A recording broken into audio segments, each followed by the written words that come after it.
Bien-aimés frères et sœurs, shalom. Que Dieu vous bénisse richement. Aujourd'hui, nous voulons lire un texte de l'Écriture qui se trouve dans le livre d'Ézéchiel, au chapitre 38. Je vais lire tout simplement verset 7.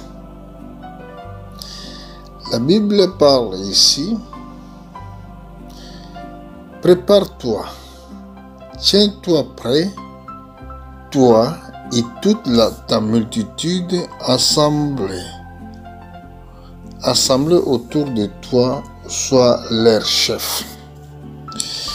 Donc cette prophétie que Ézéchiel avait vue, si vous commencez à partir du verset chapitre 38, nous sommes d'ailleurs dans le chapitre 38 à partir du verset 1, vous allez comprendre qu'il parle sur la Russie.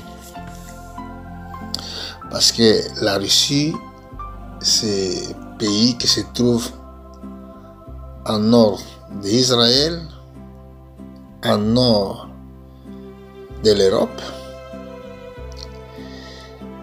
La prophétie parle pour la Russie. Aujourd'hui, nous voyons ce qui se passe en Ukraine. La Russie, il est en train de préparer ses troupes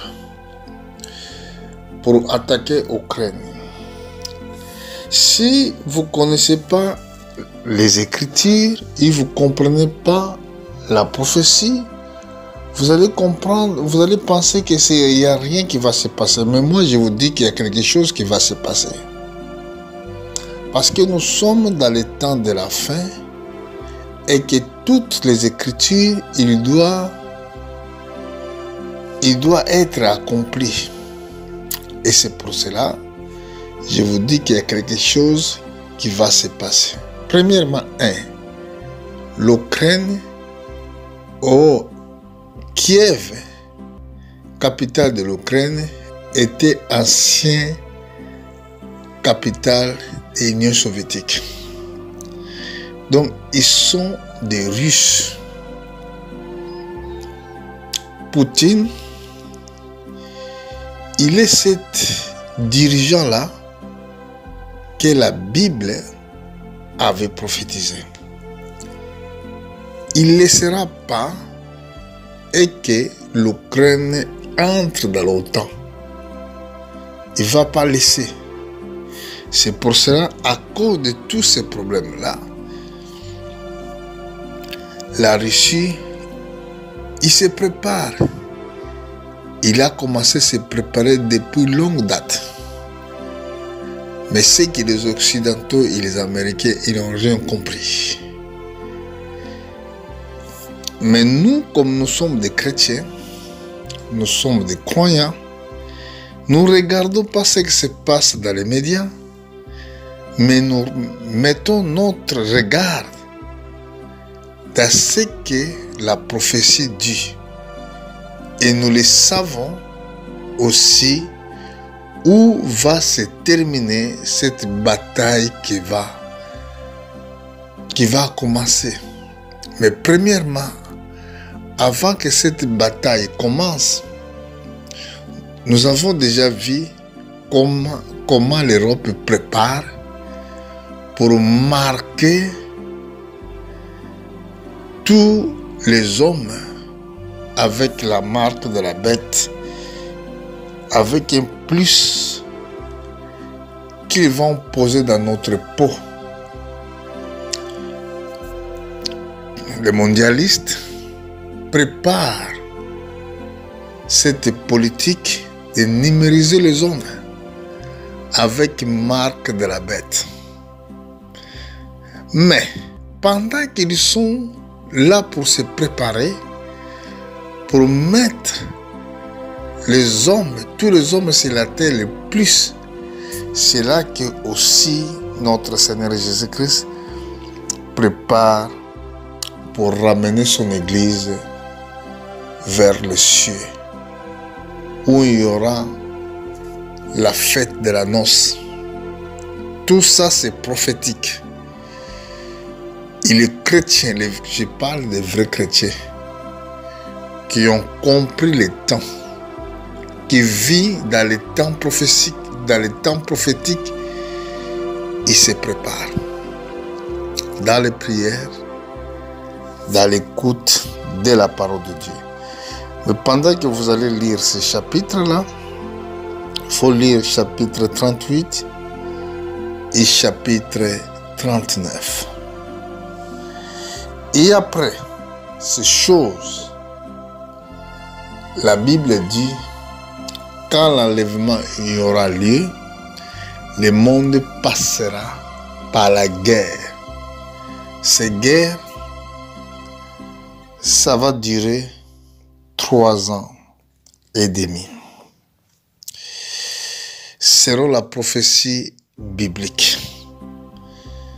Bon, pendant un jour, quand je vais prêcher le message de 70 semaines de Daniel, peut-être nous allons bien expliquer ce mystère.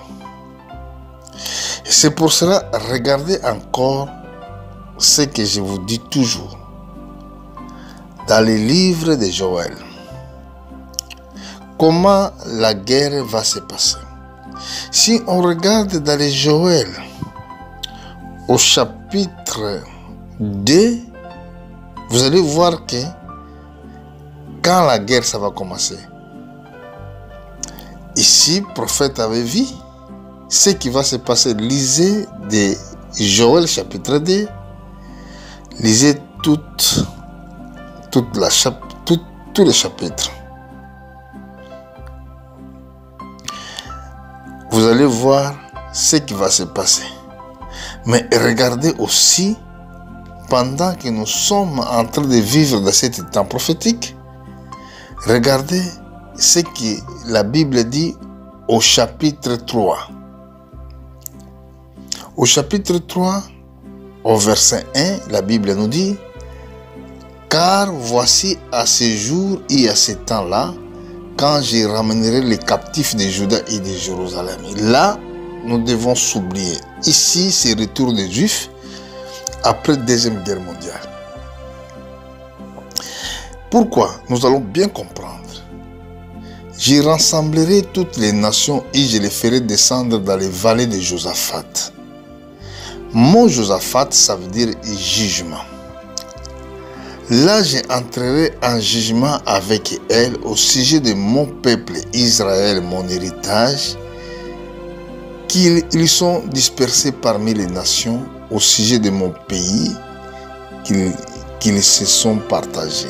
Donc là, nous voyons la négociation qui se passe, négociation de partage de la terre des Juifs avec les Palestiniens.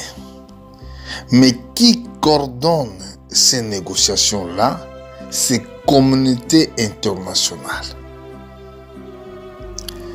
Il viendra un moment, un temps, et que la négociation là, ça va s'arrêter, mais les pays du Nord, il va vouloir attaquer Israël. Il y aura un conflit militaire. Regardez, dans leurs négociations, ils disent qu'il va donner une partie de Jérusalem et l'Est pour les Palestiniens. C'est ça qu'ils disent, les négociateurs. Mais regardez la prophétie. Nous sommes dans le livre de Zacharie, chapitre 12. Qu'est-ce que la Bible nous dit? Je suis au verset 1. Voici, je ferai de Jérusalem une coupe de tours de ciment pour tous les peuples alentour, et aussi pour les Judas dans les sièges de Jérusalem. Et à ce jour-là, je ferai de Jérusalem une pierre pesante pour tous les peuples, et tous ceux qui le souleveront seront meurtris. et toutes les nations de la terre assembleront contre elle. Vous voyez? Donc nous avons vu que les nations de la terre assembleront contre elle. Au verset 4. Et à ce jour-là, dit l'Éternel, je frapperai entourdissement tous les chevaux et des délires, ceux qui les monteront. Mais j'aurai les yeux ouverts sur les maisons de Juda quand je frapperai d'aveuglement tous les chevaux du peuple. Regardez bien ici. Vous allez voir que pendant que la guerre y aura lieu, il va y avoir une coalition militaire. Et c'est pour cela que nous avons regardé dans les livres d'Ézéchiel. Regardez bien dans les livres d'Ézéchiel où on était. Nous allons retourner là-bas. Je suis au verset 4, chapitre 38. Je t'entraînerai et je te mettrai une bouche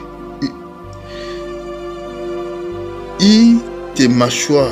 Je te ferai sortir de toi et toute ton armée, chevaux et cavaliers, et tout vêtis magnifiquement, troupeaux nombreuses, portant des grands et les petits boucliers, tous les maniant l'épée. Avec eux, c'est des Perses, Éthiopie et des Putes, tout portant les boucliers et les casques. Gomer et tous ses troupeaux, la maison de Togomani, extrémité de la Septentrion, tous ces troupeaux, peuples nombreux qui sont avec toi. Vous voyez? Donc, ça c'est la force qui va descendre à Jérusalem. Mais nous allons voir encore les chapitres dès que nous n'avons pas lu. Nous allons regarder cela. Chapitre 2 des livres de Joël que nous n'avons pas eu le temps de lire. Nous allons aller là-bas pour voir les Écritures. Sonnez de la trompette à Sion, faites retentir sur les montagnes saintes, que tous les habitants du pays tremblent, car le jour de l'Éternel vient, car il est proche, jour de ténèbres et d'obscurité, jour de nuée et de brouillard. Il vient comme aurore se répand sur les montagnes. Voici un peuple nombreux et puissant, tel qu'il n'y a jamais eu et qu'il n'y aura jamais dans les suites des temps. Devant lui est une feu dévorant, derrière lui une flamme brûlante. Le pays était épouvanté comme un jardin d'Éden. Depuis c'est un désert effrayé, rien ne lui échappe. Allez voir, on dira, des chevaux, ils courent comme des cavaliers. Ils entendent, on dira, un bruit de chars sur le sommet des montagnes. Oh, une abondisse, on dira, un pétillement de flammes de feu quand ils consomment les chameaux. C'est comme une armée puissante qui se prépare au combat. Devant eux, le peuple tremble, tous les visages pâlissants. Donc, là, je vais finir pour gagner du temps. Mais si vous avez bien regardé et lire correctement ces écritures-là, vous allez comprendre que c'est les mêmes écritures que Ézéchiel avait vues. Ça veut dire que tous les prophètes ont prophétisé pour cela. Et Isaïe, chapitre 13, lui aussi, il avait vu toutes ces choses-là. Et c'est pour cela, ceux qui comprennent bien la prophétie des temps de la fin, ils le savent, il s'agit de ce que nous sommes en train de voir. La préparation de Russie, comme il est en train d'humilier beaucoup de serviteurs de Dieu, il se sent, il est fort, il se sent fort, il se sent prêt. Et alors, sachez que nous sommes vraiment dans le temps de la fin. Pendant que l'Église va être enlevée au ciel, si la terre, il y aura une guerre. Je n'ai pas vraiment beaucoup de temps pour vous donner tous ces chapitres, mais Dieu, dans son amour, il nous conduira petit à petit afin que nous comprenions ce que le prophète a vu avant notre temps sur la terre. Donc, ils ont vu notre temps que nous sommes en train de vivre. Mais Dieu avait promis aussi, dans le même temps, il va envoyer son esprit à ses serviteurs pour révéler ces choses afin de préparer l'Église pour l'enlèvement.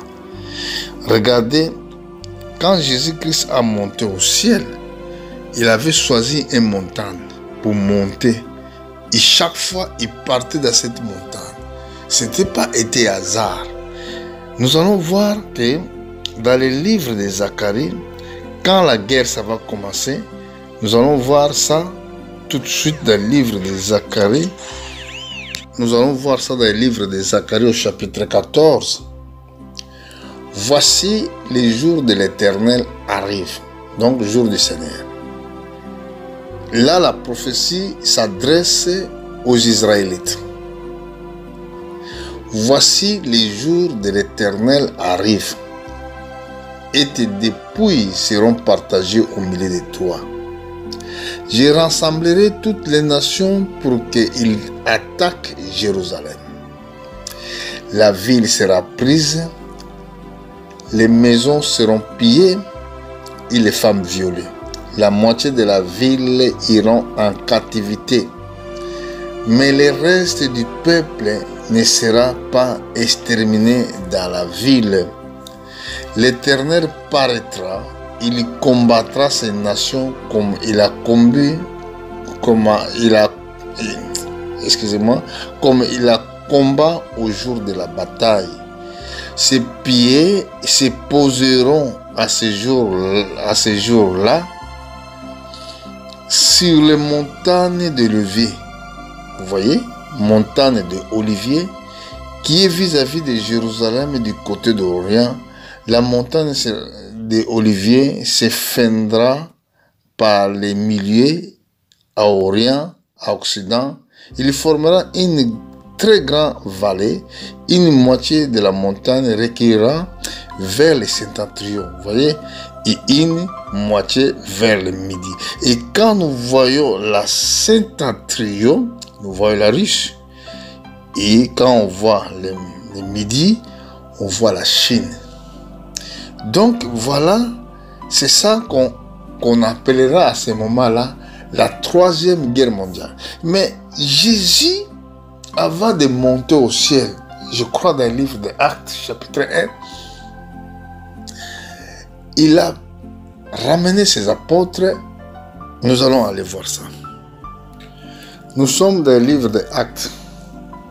Je vais commencer vers verset 9, chapitre 1. Après avoir dit cela, il fut enlevé pendant qu'il se regardait, et une nuée les déroba à leurs yeux. Il avait les regards fixés vers le ciel. Pendant qu'il se alla, voici deux hommes vêtus du blanc, leur apparut. Ils dirent: Hommes de Galilée, pourquoi vous arrêtez-vous à regarder au ciel? C'est Jésus qui a été enlevé au ciel du milieu de vous. Viendra de la même manière que vous avez vu aller au ciel. Alors, il retourna à Jérusalem dès la montagne appelée des Oliviers, qui est après de Jérusalem à la distance d'un chemin de sabbat. Donc là, nous avons vu pourquoi Jésus-Christ avait choisi les montagnes des Oliviers pour prier, pourquoi Jésus avait monté au ciel à partir des montagnes d'Olivier, parce que c'était prophétique. Le jour qu'il viendra sur la terre, c'est là où il va poser ses pieds.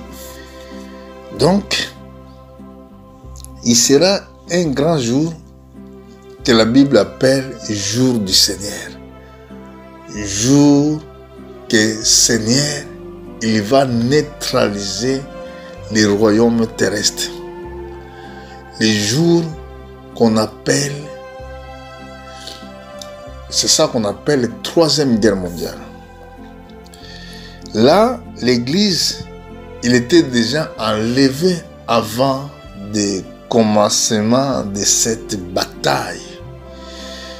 Et alors, moi, étant que serviteur de Jésus-Christ, je comprends les Écritures que les rois de la terre, les présidents du monde, les ministres n'arrivent même pas à comprendre. Et nous expliquons ce mystère au peuple de Dieu. Vous savez qu'est-ce qui va se passer? Nous avons vu cela. Il y aura une confrontation, mais tous les armées là qui vont partir pour faire la guerre, ils vont se confronter elles-mêmes. Je pense, si je peux regarder ça dans les livres de Zacharie, au chapitre 12. Zacharie chapitre 12, je lis verset 3. À ce jour-là, je ferai de Jérusalem une pierre pesante pour tous les peuples. Tous ceux qui les soulèveront seront meurtris, et toutes les nations de la terre rassembleront contre elle. À ce jour-là, dit l'Éternel, je frapperai d'étourdissement tous les chevaux, et je dirai délire ceux qui les monteront, mais j'aurai les yeux ouverts sur les maisons de Juda quand je frapperai d'aveuglement tous les chevaux du peuple. Dieu va les frapper dans l'aveuglement. Ils seront tous aveugles. Personne ne saura que celui-là, c'est mon partenaire. Ils vont se battre à l'intérieur. Je vais regarder encore dans les autres Écritures. Tous les armes chimiques que vous voyez, les jours-là, ils vont utiliser toutes les armes chimiques. Bon, dans le chapitre 14, au verset 12 et 13, la Bible dit: voici les plaies dont l'Éternel frappera tous les peuples qui auront combattu contre Jérusalem. Leur chair tombera en pourriture tandis qu'ils seront sur leurs pieds, et leur jet tombera en pourriture dans leur orbite, et leur langue tombera en pourriture dans leur bouche. Et à ce jour-là, l'Éternel produira un grand trouble parmi eux. Lui, l'un saisira la main de l'autre. Ils se lèveront la main l'un sur l'autre. Vous voyez, ils vont se battre. Tandis que quand ils sont partis, ils sont partis pour aller combattre les Juifs. Mais c'est qu'à ce moment-là, Jésus-Christ lui-même va descendre sur la montagne pour faire disperser ces nations-là qu'ils vont se battre intérieur. Au verset 14, la Bible dit: Juda combattra aussi dans les Jérusalem. Et on amassera les richesses de toutes les nations alentour, l'or, argent et des vêtements, et très grand nombre. La plaie frappera les chevaux, les moulins, les chameaux, les ânes, l'âne, et tous les bêtes ils seront dans ces camps. Cette plaie sera semblable à autre. Donc vous voyez, il sera un moment très difficile. À ce moment-là, les guerres, les royaumes, quand on dit que le monde, c'est la fin du monde, c'est la fin des royaumes de la terre. C'est la fin du royaume terrestre. Et c'est pour cela le croyant, il doit être ferme à la prière. Et je vais donner encore autre verset qui se trouve dans le livre d'Ézéchiel.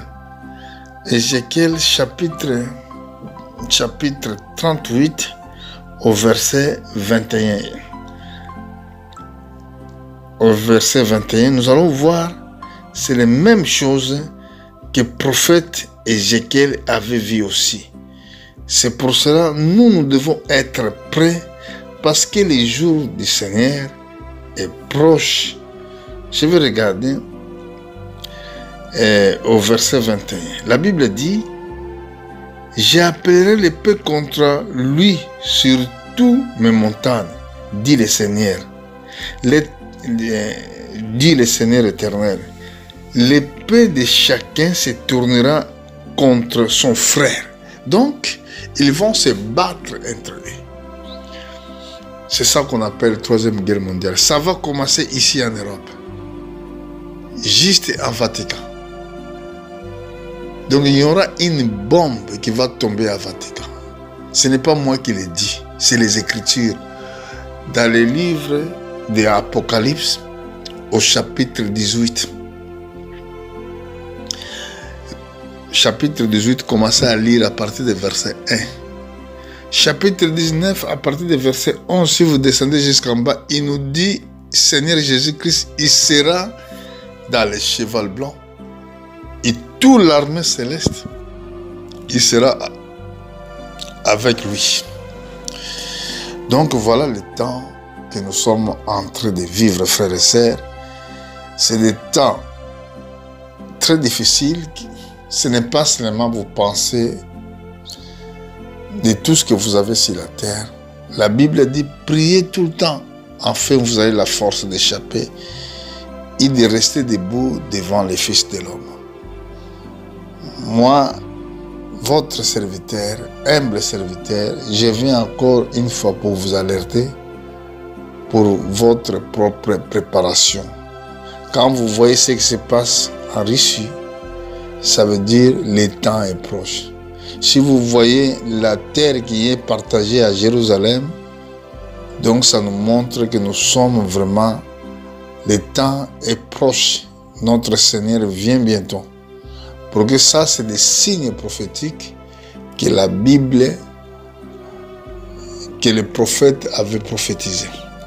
Pour aujourd'hui, je peux vous dire tout simplement que Dieu vous bénisse. Priez pour moi et que Dieu me donne la connaissance, qu'il me ouvre les portes dans ma bouche afin que je continue à annoncer ou à prêcher les mystères prophétiques. Que Dieu vous bénisse. Merci beaucoup.